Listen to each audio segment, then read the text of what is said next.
Okay, hi guys. My name is Kim. I'm with Fleurty Wick Brands. We are a private label manufacturer located in Atlanta, Georgia. We're actually in Dalton because we were in Cartersville and I moved from Cartersville to Dalton, so we're north of Atlanta. And just wanted to do a quick zoom on marketing your private label services. If there's anyone if you're able to chat, let me know if you're doing private label now or not, if this is something that you have for your business, so that I know if anyone else is doing it outside of myself.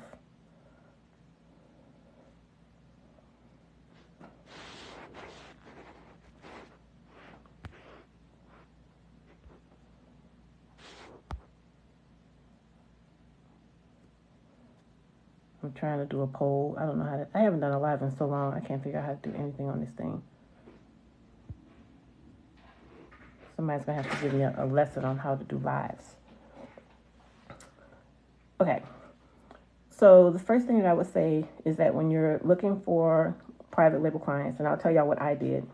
I initially went on to Instagram and I looked for different people that I knew would be able to utilize my services. So like event planners, realtors, interior design companies, any companies that I knew would need those types of services. And then I started prospecting to them through Instagram message. And then once I started building up a following, those people were then referring me to other people, and that's how I built my client base. So we never really did any advertising of any kind. It was always word of mouth and clients introducing me to their clients and then coming back. For instance, I have a client right now who is an interior designer, and she does interior design for offices, for doctor's offices, for condos and apartment complexes that are opening, like new construction. So look for interior designers that do new construction, because what I do for them is the launch kickoff gift when they do the grand opening for the facility. So, and I do a lot of work for her. So so that's one thing that you can think of. Now, one of the challenges that I think people have, one of the challenges that I think people have is pricing. With your pricing, you have to know where you're getting your discounts. And I'm going to do another call on how to properly price your product. You have to make sure that you're making a profit. And just because someone is asking for a bulk discount does not mean that they're getting, 10 is not bulk, 10 is not a discount. So you have to figure out in the quantities that you're buying, what will give you the discount before you can pass on a discount to another client. Because other than that, you can't pass on a discount that you're not getting. So that's the biggest piece. And then for any type of specialized product, so for like we charge extra for any type of like linen labels. We can do linen labels with gold foil. We can do specialized packaging. We can do stock boxes. We can do custom boxes, and these are all partnerships that I've reached out to find, to get them to give me good pricing. And so you want to, as you go along, build these partnerships with printers, your packaging people, all those people. You want to build those relationships with them, because if you have something that's at the last minute, or you have a special client that has a special request, or you need a sample, all these things, oftentimes they'll give it to you for free because you have a relationship with them and you're bringing them business throughout the year. So it's not kind of like a one-off thing. Like I said, you've built that relationship. So, you're their go-to for everything. So like I have two people that I use right now for labels, and that's fast printing out of China. If I could figure out, y'all, and I'm gonna have this figured out by the next call, how to write on the screen, because I don't know how to do it. Fast printing, so it's fastprinting.com out of China, and Unique Portrait, I think it's UNIQ. Wait, let me look real quick, and I'll tell you. I did a video on transfer labels a while ago. That's on my Instagram page. And yes, unikportrait.com. So if you're looking for any type of transfer labels, mostly transfer labels for Unique Portrait. They do beautiful, and it's quick. You get it in 12 days. All you have to do is send them the JPEG of the, I normally send a high-res file, so I'll send a Illustrator file just to make sure there aren't any problems. And get into the habit of requesting high-resolution files from your clients, because you want either a PDF, an EPS, an AI, or crap, I forgot just that quick. But you don't want to get into the habit of accepting JPEGs or PNGs, because those are copies of the file. That's not the original file. So you want the source file. Get into the habit of getting that from your client. We don't do any type of label design anymore. I used to do it because I enjoy doing it, but it took me away from the manufacturing of the product. So now I'm focusing on your revisions and going back and forth with your labels and all of that. And so I stopped doing it. So now you have to send me the file in the correct size and everything, so that all I have to do is send it directly to the printer. Now, as a tip, when I first started, I taught myself Illustrator, because what I found was when every client has a different label, those are different graphic design requirements that are needed for the label. I incorporated the price of that into my product, and I was paying someone on Fiverr to do it for me. But once I learned Illustrator, that was money that I was able to keep. So I was charging anywhere from probably $50 to $150 for label design, because again, that's a separate service. And some people have a logo and it just needs to be formatted in the correct size, which would be the lower end of the price. But if you need me to actually design the label for you because you don't have anything, then that's a different price point. But like I said, I stopped doing it because now you're getting into graphic design work, which takes away from producing the product. So I stopped. Another thing we stopped doing is fulfillment. Fulfillment takes away from production. So we were doing everything in-house, all the fulfillment and all that. I stopped doing that because now I got to be chasing your box so it don't get delivered by the UPS people when I should be focusing on manufacturing your product. So all of our fulfillment is outsourced to ShipBob. We have a partnership with ShipBob. So when I bring on a new client, I send them an email telling them that this is your fulfillment partner. This is the person that's going to handle your account. You need to work with them directly to figure out what you're going to do, whatever that is. Just let me know. And then what we do is, as the people, they place their order, we fulfill the order. Then we take the order over to ShipBob, and ShipBob takes it from there. So I don't have to deal with fulfillment. That's their issue. It took me a couple of years to get to that point, but life has been much easier since then. Since I'm not doing we're not doing any fulfillment. So that's been a huge thing, and there's one in every city. Also, if you're looking to do any type of private label, like I said, we don't advertise. So I primarily depend on the website and thomasnet.com. So thomasnet.com is where we're listed as a manufacturer. And then your website needs to be SEO optimized. If you built your own website and it's on Shopify, all you need to do is go into each category of product and make sure there's a section on there for meta descriptions. Make sure that you put in there private label manufacturer, and all of your photos, you need to change the name on your photos to what it is that you do. Yes, it'll be saved. I'm gonna put it on YouTube. Make sure that you save the photos to what it is that you do. So for instance, my photos would be change the name, because the name of your photos is going to be img.12345. You need to change that to whatever the name of your company is and what it is that you do. So for me, it would be Fleurty Wick, and then what we do. So it would be private label manufacturer, candle, soy candle, whatever, all the words. Each picture probably has 20 words on it. Because what happens is when a customer goes into Google and they're doing a search, they're not searching, they're searching for the basic, private label or candle manufacturer or whatever.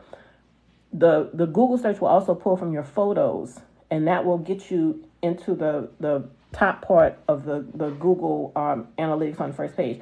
When I first started, I think I was on page like 98 or something, and that's all that I did. I didn't hire anybody, and I mean I have a background in programming as well, so But I went in, I changed all my photos, I did all my SEO, make sure all the keywords were in there, and I used the same list of keywords.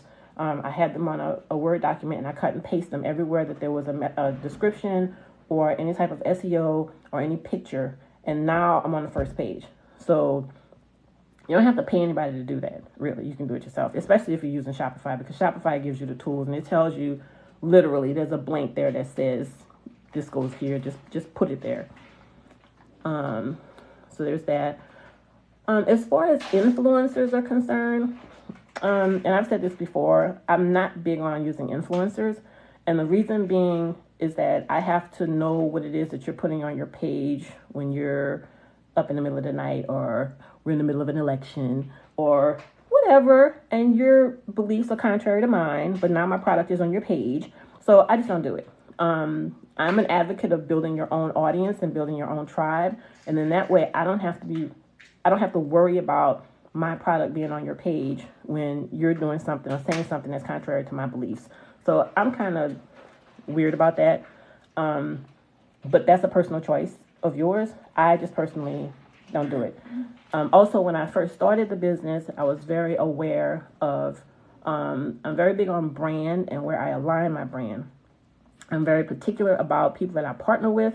I'm very particular about where I place my brand, and that means for any little fair, festival, anything. It doesn't matter what it is. When I started, I just didn't do it. And it has helped now because, my brand is not like some of the others with some of the negative connotation that may come with some of these brands. I just don't have that problem because I didn't do it. So that's a big thing. Don't chase money.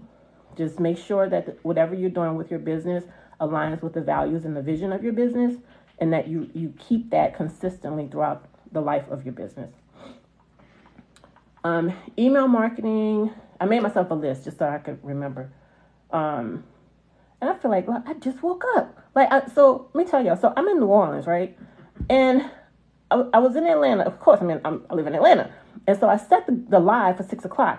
Well, I laid down to take a nap. My mama we got home from church, and I'm like, I'm just going to take a nap. And in my mind, the live was at 6:00, not realizing that it's 5:00. So that's why I'm kind of like, because I'm like, oh my God, I forgot the time. Email marketing. So what I did with email marketing when I first started the business, and so let me back up. When I first started the business, I knew that I wanted to be a manufacturer, and I did not want to do retail. And so when I started, I established myself as a brand first. And then for the first year, after the first year, I didn't really do any retail, and I did all private label. So probably 95% of the business is private label. Like, we don't do any retail at all. I had considered doing some last year, and I'm still kind of on the fence about it because I just really don't want to do it. I'd rather do private label.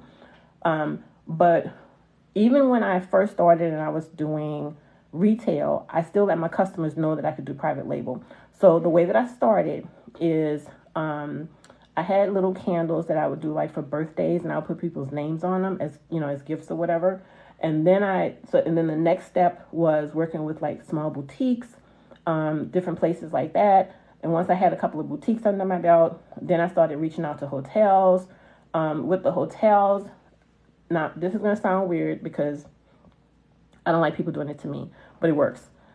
I believe in cold calling. Like, I'm not making an appointment to come and see you. I'm just going to show up. So I would just get a couple of candles, put them in a bag, create some brochures or some type of handout or something. And I would just go to different hotels. First, you want to go and prospect and see what they have, because you don't want to offer to put something on the shelf that they already have. So see what they have, see what you have that's different. Then go to the hotels. Hotels and resorts are very easy.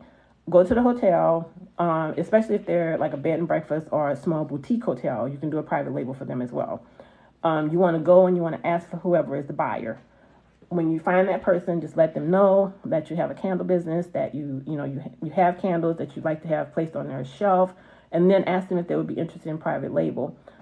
If you think it's an account that you're sure you're going to get, what I did then, and I'm still an advocate of it, put their label on the candle, bring them the product as it would look on the shelf, complete. Bring that to them and leave it with them. I'm not an advocate of leaving candles with everybody that you stop at, but if it's an account that you know that you can probably get, then yes, I would do that. So I did that with like Keller Williams, for instance. I created a product for them, and I put their label and everything was on the candle when I presented it to them, and I gave it to them. So you can call ahead and make an appointment with people. I just don't do it. I just show up. And like I said, I don't like when people do it to me because it's aggravating. But the people that do it to me get my attention, if that makes any sense. Let me see what else. There was a couple of other things. Yes, and let people know what you do. So your online presence matters. If you're looking to get into private label, let people know that you do private label, because otherwise, how would they know? Advertise that you do it. Let people know what services you're able to provide, and you really need to do some diligent research to find partners. So you need a partner for boxes. You need vessels. And dependable partners for vessels. And don't be afraid to go outside the country. Like, I have a ton of partners outside of the country. That's incorporated, the production time is incorporated into the production time that I give the client. So if it's going to take a month to produce a product, then it's a month. It doesn't matter. And then the other thing is your presentation. So let's just say you have a client. So I'll give an example. I think I was in business a year, and Tupperware reached out to me. And Tupperware wanted me to create a product that had a, what do you call it? It was a candle that had a refillable component to it. And so they wanted pricing and the whole thing. So what I do when I have clients like that is I create a pitch deck with their logo and everything on it. So just brand it, whatever their colors are, everything on there. And I put that information in there to make it very, very professional and very nice. And then it makes it easier for them to kind of go through the proposal with me. If they have any questions, they can make notes. But any of my findings I put in there. So like that, for that particular one, if I recall, because we had gone back and forth with the cup that it was going to go in, and then we realized it was actually something like a Starbucks cup because that could hold heat. So, so I had to go on Alibaba and find pricing and that whole thing and put that together. But how you present yourself in the document that you send for a private label client also matters. So I don't just send them an email saying, okay, it's 200 candles and this is how much it's going to cost. I always send a proposal that's in I do them on Canva. So, and I get I do them in Canva, and I get the document from the section called pitch decks. So it's like a pitch deck. So it looks like that. And I use the same one. So find one you like, and then you can use the same one. You can just change it to the client's information when you get ready to send it to the client. Be flexible. I've done a lot of work that I don't like. I've made a lot of candles that I don't like. We've produced a ton of stuff that I just don't like, but it's not my product. So if that's what the client wants, that's what the client wants. Like, you have to get to the point where you remove your personal thoughts about what these people's stuff looks like, because it's theirs. It doesn't matter. Now, I have had a couple of clients that I've given some constructive criticism to and offered some changes because they were friends of mine. I've done that. But if it's someone that I don't know and they've just reached out to me because they want us to create a product for them, I don't get involved. Like, I'll just, I ask them all the probing questions, like, what do you want, whatever, and then I just do whatever they want. Like, I literally, because you have to be customer-centric and not ego-focused. I mean, a customer-focused and not egocentric. Like, you really have to focus on what the client wants, not so much what you think they want, because people have different desires, and it's not your job to try to, it's whatever they want to do. So different types of customers that you'll get. So I'll get customers that will come in and they don't know what they want. They don't know anything. They just know that they want a product. So you really have to sit down with them and kind of ask them all the probing questions. Like if they don't, some people don't even have a logo. They don't have anything. And so the first thing that I always have them do is get a logo. So you need to go off into the sunset and get a logo. When you get that, then come back. And then from that logo, we create a label. And that's why understanding Illustrator is helpful, because you can charge the customer for that.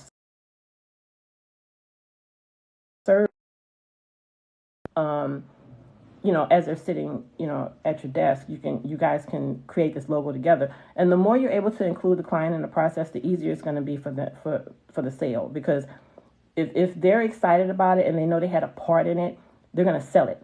And so that part, like, I love to get clients involved, because the more involved they are, the better. In terms of scent, we have about 700 something that we offer, I want to say. I have about 550 of them in testers. And so the process is the client will make an appointment. They come into the showroom. I allow them to sit there and smell the scents. If they want to mix, match, whatever they want to do. They can sit there all day. I don't care, as long as they schedule it on my calendar. They sit there, they create their scent. Once they create whatever it is that they want, then we create a candle for them in that scent that they've created to let them burn it. In the meantime, they're working on their labels and things like that. Their next visit, when they come back, they're actually getting an actual sample of the product. And then we go into production. So I try not to make it complicated for the client. We want to make it as simple as possible, but include them in as much of the process as possible. I do not let them into the area where we do production.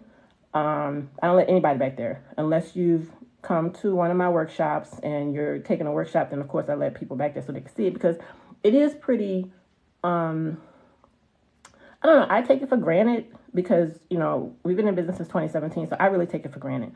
But a lot of people come to the warehouse and they're like, oh my God, like you don't realize it's such a big production. But because I see it every day, it just doesn't feel like that to me.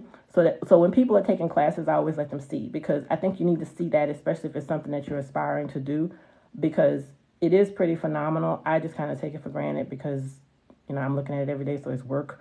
But other than that, I don't let clients, no, you can't film. No, you can't, we're not doing videos and we're not doing any of that. So no. And it's for insurance reasons. You can't have people walking around in your workspace, they fall and bust their heads, and you're responsible. It's like, we're not doing all that. So I don't do that part of it. I let them come. You can stay in the front and you can touch and feel whatever you want to touch and feel. But as far as going into production, no, absolutely not. What else? Girl, you should see, because I have to meet you to bring you your stuff. Don't let me forget. Text me or something. I'll probably be back in Atlanta week after next. So I'll drive to, I'm in Dalton now. So I'll drive to Atlanta and meet you to give you your glass. Let me see. I think that's all I had in my notes.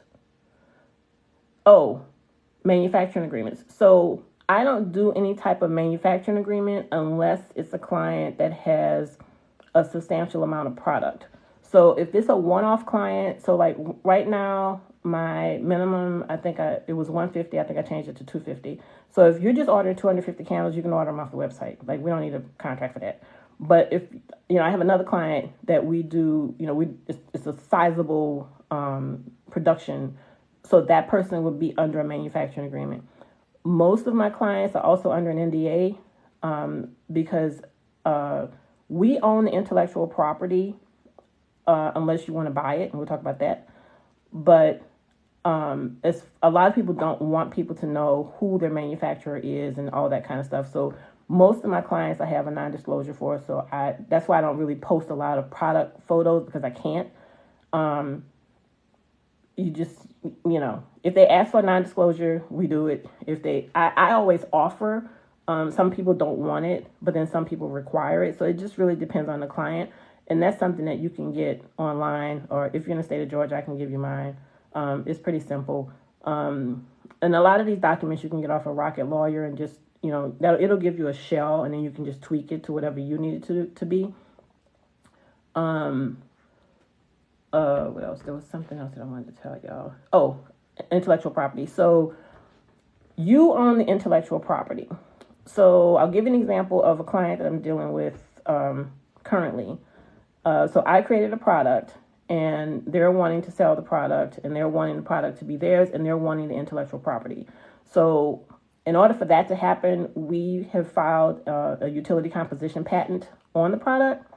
And so for them to have ownership of the intellectual property, they then have to buy rights to the 49% of the patent. And then the way that we structured it is it's a 6-figure down payment for 49% of the patent, a 10-year manufacturing agreement, and then we get royalties, $1 for every product that's manufactured. So I'll know what's manufactured because I'm manufacturing it. So we get $1 per item, and then it's a 10-year manufacturing agreement. At year 7, they're able to then purchase the other 51% at a cost of whatever the value of the patent is at that point, which is determined by how much has sold. So you have to do a prospecting, a prospectus of sales over time and how much was sold to determine what the value is of the patent. And it's a process. You got to get an attorney and get somebody to help you with it, but it's doable. So don't be out here giving away your stuff because it's yours. It's your intellectual property. So if someone wants to buy that and they want to own it, they need to buy it.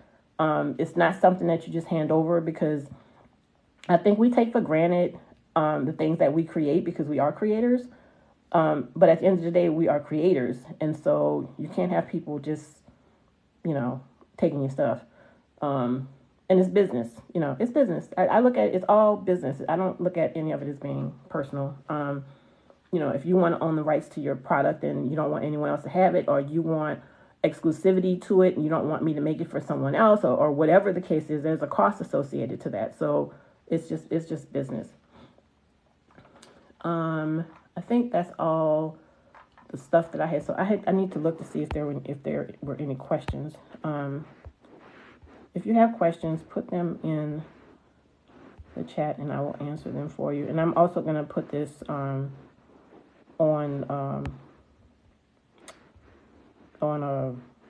YouTube. If I can figure out how to do that. I have to do more lives. I like doing lives, but I don't like doing lives because I thought that I could do this on my computer, and then I pushed the button on the computer and it didn't work. So now I'm on the phone and I can barely see the phone because I wear bifocal and I don't have them. So I'm struggling today. Y'all just gotta forgive me. But I will, I'll post this on YouTube so you can look at it again. And then if you have any additional questions, you can also put them on the YouTube and I'll answer. I normally catch them the same day and I'll answer the questions for you as well.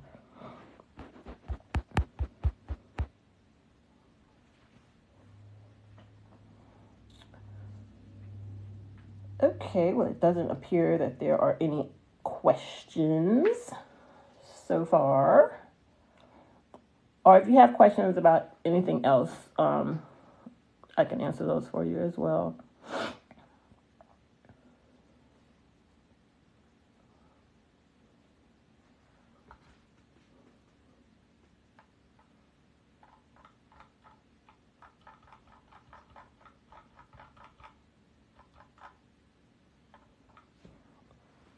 Okay.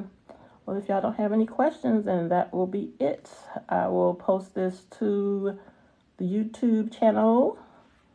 And I've already posted the TikTok for next week. I can't remember. I think it's about how to scale your business. Because I've been watching a couple of people on TikTok talk about scale and some challenges that they've had with scale that I have not experienced. And so just wanted to share with you guys, what do I do when I get a large purchase order? Because our money is not being tied up in any capacity. So, I want to share with y'all what that process looks like, and how to scale without it getting out of control so that you still have control over your business. Okay. Well, thank you all for joining. And hopefully I will see you all next week at the same time. And I will not be taking a nap. I will be up and ready for y'all. So thank you, and everybody have a wonderful day. Next week at the same time, and I will not be taking a nap. I will be up and ready for y'all.